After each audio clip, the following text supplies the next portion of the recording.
Visa खारिज किए गए हैं। अमेरिका में विदेशी छात्रों का पढ़ाई करना अब मुश्किल हो गया है। अमेरिका ने शेयर नहीं किए हैं देशवार आंकड़े, लेकिन छात्रों के लिए अब अमेरिका जाना आसान नहीं रहा। अमेरिका लगातार बड़ी संख्या में छात्र वीजा को रिजेक्ट कर रहा है। ये संख्या पिछले एक दशक में उच्चतम स्तर पर है। यूएस ने वित्तीय वर्ष में सभी देशों से 41% F1 वीजा आवेदनों को अस्वीकार कर दिया गया।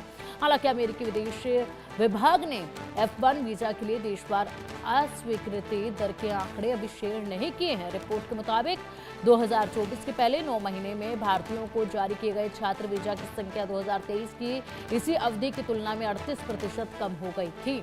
और अब सोचिएगा जरा, जब डोनाल्ड ट्रंप आए थे, जिस तरीके से एलन मस्क की बातें सुनी गई, उस वक्त पर यही माना जा रहा था कि इंडिया में जो टैलेंट है, उस टैलेंट की यूएस को कितना फायदा होता है, उस टैलेंट को सबसे ज्यादा एलन मस्क की जो तमाम कंपनियां हैं उनमें कितना फायदा मिलता है।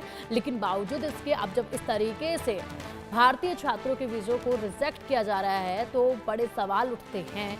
आखिरकार क्या ये जो बातें सामने आई, जो बयान सामने आए कि भारतीय टैलेंट की आवश्यकता अमेरिका में कितनी है, उसके बाद इस तरीके से ये भारतीय छात्रों के वीजा को रिजेक्ट करना, ये दोनों अलग अलग हैं, आपस में कोई मेल नहीं खाते हैं। बयान और करनी यानी कि कथनी और करनी में अब कहीं ना कहीं अमेरिका में भी फर्क आने लगा है क्या, इस पर भी सवाल खड़े होने लगे हैं।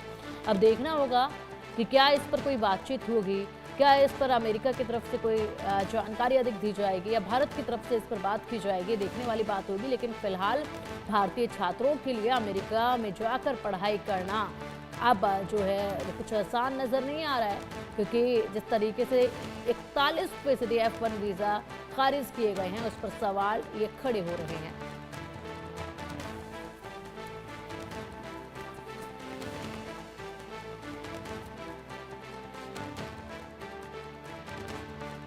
तो अमेरिका जाकर पढ़ाई करने वाले छात्रों को ये बड़ा झटका लगा है।